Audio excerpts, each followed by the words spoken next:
사랑하는 꿈의 가족 여러분, 오늘은 11월 11일 월요일입니다. 여러분은 11월 11일 하면 뭐가 떠오르시나요? 빼빼로데이가 떠오르셨다면 아닙니다. 혹 농업인의 날이 떠오르셨다? 그것도 좀 특별하지만 역시 아닙니다. 우리가 떠올라야 될 거는 11월 11일 월요일 두 번째 주차, 새로운 집회가 시작되는 두 번째 주차 첫날이구나. 너무 기대된다. 여러분, 그것이 먼저 떠오르셨죠? 설마 빼빼로 먼저 떠오르신 거 아니시죠? 이번 한 주 두 번째 주차입니다. 이번 주가 저녁 집회 사실상 마지막이죠. 그래서 더 사모하는 마음으로 하나님 앞에 기대하고 갈망하는 마음으로 이번 주도 저녁마다 하나님 앞에 나와서 누리시는 복된 한 주간 되시기 바랍니다. 오늘 말씀은 시편 69편 13절부터 28절까지 말씀입니다. 시편 69편의 양이 많아서 어제, 오늘, 내일까지 3일에 걸쳐 진행이 되는데, 어제 주일날 본문에 있었던 부분인 이 2절부터 4절 부분을 보면 이 시편의 배경이 무엇인지 잘 나와 있습니다. 2절 보니까 나는 설 곳이 없는 깊은 수렁에 빠지며 깊은 물에 들어가니 큰 물이 내게 넘치나이다. 내가 부르짖음으로 피곤하여 나의 목이 마르며 나의 하나님을 바라서 나의 눈이 쇠하였나이다. 까닭 없이 나를 미워하는 자가 나의 머리털보다 많고 부당하게 나의 원수가 되어 나를 끊으려 하는 자가 강하였으니. 한마디로 사면초가 절대 절망, 절대 괴로움, 절대적인 답답함 속에 있는 것이 이 저자의 상황입니다. 우리가 인생을 살다 보면 때로는 이런 절대 절망, 답답한 순간들이 찾아올 때가 있죠. 근데 그런 상황에서도 우리에게 한 가지 소망이 있습니다. 바로 오늘 말씀이 시작되는 13절 보니까 이렇게 되어 있어요. 여호와여, 나를 반기시는 때에 내가 주께 기도하오니. 하나님이 나를 반기시는 때, 이 반기시는 때가 원어를 좀 살려서 설명을 하면은 하나님의 은혜의 때를 말합니다. 그러니까 이 저자가 하나님의 은혜를 절대적으로 의지하며, 하나님, 나 정말 하나님의 은혜가 필요합니다. 그 간절한 마음으로 뭐 하고 있다고요? 기도하오니. 기도하오니 하나님의 많은 인자와 구원의 진리로 내게 뭐 해달라? 응답하소서. 기도하오니 응답하소서. 저는 이 구절이 너무 마음에 와닿아요. 지금 저자가 굉장히 답답하고 숨이 턱 막힐 것 같은 상황이지만 그럼에도 뭐 한다? 기도하겠다. 기도하고 있다. 응답해 주실 것을 나는 확신한다. 심지어 내일 말씀으로 넘어가면 기뻐하고 찬양하는 그런 장면까지 나옵니다. 결국 절대적인 절망을 이야기하지만 오늘 말씀을 가만히 들여다보면 그 절망 중에도 여전히 믿음이 살아있음을 보게 됩니다. 절망 중에도 하나님을 찾고 절망 중에도 기도하고 있고, 여러분, 이것이 중요합니다. 내가 얼마나 절망 속에 있냐, 내가 얼마나 답답함 속에 있냐, 내가 얼마나 꽉 막혀 있냐, 여러분, 그것을 주목할 것이 아니라 그럼에도 불구하고 내가 기도하고 있고, 그럼에도 불구하고 내가 이번 주간에 이 예배 자리에 나오고자 하는 그 믿음, 작더라도 믿음이 있는지가 중요합니다. 그래서 19절부터 보면 이렇게 말합니다. 주께서 나의 비방과 수치와 능욕을 아시나이다. 주님 아시죠? 주님도 아시죠? 그 아시는 주님 앞에 이렇게 아뢰요. 22절 보니까 그들의 밥상이 올무가 되고 그들의 평안이 덫이 되고, 23절 눈이 어두워 보지 못하게 허리가 항상 떨리게, 25절 그들의 거처가 황폐하게 그들의 장막에 사는 자가 없게 하소서. 어찌 보면 좀 저주 같은 기도고 다소 유치해 보일 수도 있는 기도죠.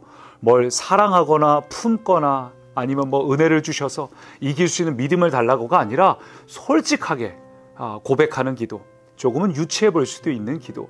그러나 이렇게라도 기도할 수 있는 것은 그가 살아있다는 증거입니다. 절망한 것이 아니라, 완전히 무너져서 다른 곳을 보는 것이 아니라, 비록 유치하더라도 답답하더라도 하나님 앞에 나와서 기도하고 있다는 것. 여러분, 그건 무슨 이야기인가? 그 믿음이 살아있다는 뜻이에요. 비록 작지만, 비록 대단한 믿음은 아니지만 겨자씨만큼 작은 믿음이라 할지라도 그 믿음이 있으면 그것으로 승리할 수 있습니다. 오늘 우리가 주목해야 될 게 뭔지 아세요? 오늘 여러분 앞에는 절대 절망, 정말 답답하고 사방으로 우겨쌈을 당하는 것 같은 그 환경을 주목하지 마시고, 그 환경 속에서도 오늘 내 안에 작지만 그래도 하나님을 찾는 마음, 하나님께 기도하고자 하는 마음, 내 기도가 뭐 대단한 것이 아니라 불평과 원망 같더라도 오늘 하나님 앞에 나오고자 하는 마음, 여러분 그 믿음에 주목하시기 바랍니다. 왜냐하면 요한계시록 3장을 보면 이렇게 말하고 있어요. 7절부터 보면 빌라델비아 교회 이야기가 나옵니다.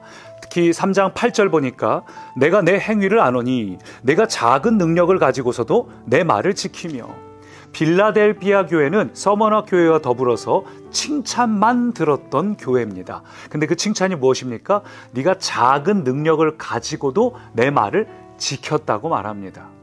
그러니 여러분, 어떤 상황에도 핑계치 마십시오. 상황과 환경이 어렵고 힘든 것이 아니라 오늘 여러분 안에 그 믿음, 작지만 작은 것이라도 있다면 여러분 그것으로 충분합니다. 그 믿으면 우리는 다시 이겨낼 수 있습니다. 그 믿음이면 우리는 다시 승리할 수 있습니다. 우리가 쉽게 착각하는 것이 세상은 너무 크고 거대하고 반면에 내가 가진 믿음은 너무 작다. 하나님, 난 왜 이거밖에 안 될까요? 여러분, 그렇지 않습니다. 여러분 앞에 있는 아무리 크고 거대한 환경이라 할지라도 그것은 생명이 아니죠. 반면에 우리 안에 갖고 있는 믿음은 무엇입니까? 이 믿음은 생명입니다. 이 믿음은 살아 있습니다. 그래서 하나님은 이 믿음을 겨자씨로 비유하지 않았습니까? 왜 그렇습니까? 심으면 거대한 열매를 맺는다는 것이죠. 나무로 자라난다는 것이죠. 여러분, 여러분이 갖고 있는 아무리 대단한 것, 금, 은, 보화라 할지라도, 다이아몬드라 할지라도, 집채만한 금덩어리가 있다 할지라도 여러분, 그것을 땅에 심는다고 해서 변화가 일어납니까? 전혀 일어나지 않습니다. 왜냐하면 그것은 생명이 아니기 때문이죠. 그러나 조그만한 씨앗이라 할지라도 그것을 심을 때 생명은 반드시 거기서 자라나고 큰 나무를 이루거나 열매를 맺거나 반드시 어떠한 변화를 이루게 돼 있습니다. 여러분, 그래서 오늘 우리가 해야 될 일은 절대 절망, 답답한 환경을 주목하는 것이 아니라 오늘 내 안에 있는 겨자씨만한 것이라도 좋으니 여러분이 믿음에 주목하십시오. 그리고 이 믿음으로 반응하십시오. 지금 여러분 믿음이 좀 안 생기죠? 두 번째 주차지만 여전히 여러분 마음에 답답한 분들이 있을 겁니다. 여러분, 그 답답한 마음이 아니라 나는 왜 이렇게 믿음이 작을까? 그것도 걱정하실 필요 없어요. 빌라델비아 교회처럼 작은 믿음을 가지고도 하나님이 원하시는 일들을 이루실 수 있습니다. 왜냐하면 믿음은 생명이기 때문이죠. 그러니 우리가 해야 될 일은 오늘 시편의 그 69편의 다윗의 고백처럼 답답하고 힘들더라도 주님 앞에 나와서 기도하는 것, 주님의 이름을 부르짖는 것. 여러분, 그리할 때 반드시 이 겨자씨처럼 여러분 안에서 생명이 자라날 것입니다. 겨자씨만한 믿음이라도 있으면 산이 옮겨집니다.